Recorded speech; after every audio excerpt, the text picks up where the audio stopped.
Bonjour, on parle d'innovation tout de suite avec la pyramide de l'innovation 2015 d'Investissement Conseil, le journal bien connu des CGPI. Et cette année, ce prix a été attribué à CBT Gestion et je reçois son président Christian Biteau pour en parler. Christian, bonjour. Bonjour Bogdan. Bravo. Merci. Alors, pyramide 2015 de l'innovation, en deux mots, c'est quoi?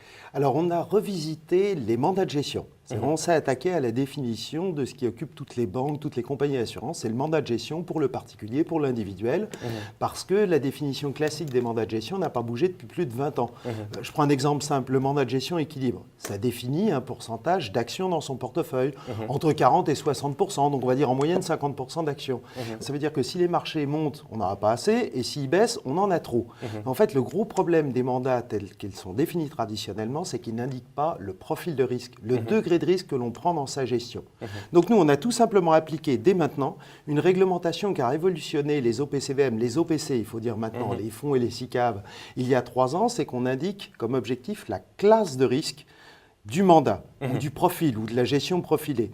Donc par exemple, un mandat équilibre, c'est plutôt une classe de risque, on accepte un degré de volatilité. Vous savez, sur la petite échelle obligatoire maintenant sur les DICI, sur les documents d'information, entre 1 et 7, c'est quelque chose qui va être aux environs de 4 et qui définit donc une volatilité de sa gestion à ne pas dépasser comme objectif. C'est le profil de risque. C'est indispensable pour le métier du conseiller financier indépendant, qui n'est pas le gestionnaire du fonds, mais qui est le gestionnaire du client. Ça, c'est son travail de mesurer le degré de risque. Et nous, notre travail, c'est de faire une gestion par rapport à ce niveau de risque. Et ça n'existait pas jusqu'à présent? Et ça n'existait pas en Pourquoi? Europe entière, parce que il y a eu tellement de réglementations nouvelles depuis 5-6 ans que les sociétés de gestion n'en peuvent plus. Donc nous, on a pris l'initiative d'avancer un tout petit peu. Et comme c'était tout de même pas trop mal, sur les 5-6 000 fonds et SICAV qu'on a en France, d'introduire quelque chose d'assez simple et lisible. C'est juste la petite échelle de risque, de 1 à 7. 1, 2, c'est pas du tout risqué, 7, c'est très risqué, ça, c'est compréhensible. Et bon, on a tout simplement collé ça sur les mandats, de façon à s'y retrouver un peu plus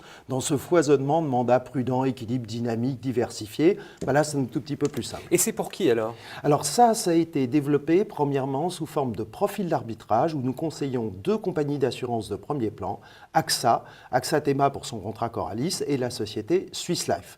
Donc on développe ces profils d'arbitrage, il y en a 6, des différents degrés de risque, et c'est à destination des conseillers financiers indépendants qui, eux, vont pouvoir manier cet objectif de risque par rapport à ce qu'est la partie 1 fondamentale de leur mission, mesurer et suivre le niveau de risque demandé par son client dans une gestion.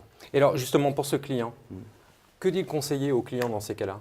Le conseiller, son rôle, c'est de lui dire attention, vous voulez gagner, vous allez donc prendre une dose de risque et qu'est-ce que vous êtes capable d'accepter ce qui s'est passé en 2011 où tout de même les marchés ont baissé de plus de 30-40%.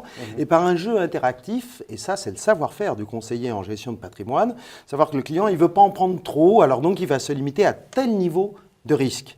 En fonction de ça, nous, l'avantage, on lui fournit tout de suite une formule où il n'y aura pas de déception. C'est-à-dire que ça n'est pas un pourcentage d'action qu'on lui vend, c'est tout simplement un degré de risque où l'objectif n'est de ne pas le dépasser, même quand des aléas comme 2011 ou comme 2008 se produisent. Donc ça a un véritable intérêt pour les CGP. En tout cas, c'est novateur et puis c'est plus simple en termes de présentation. Tout simplement, voilà, on prend un truc qui était bien pour les OPC et on le fait pour les mandats. Fallait y penser quoi. L'innovation, merci. Christian, merci beaucoup.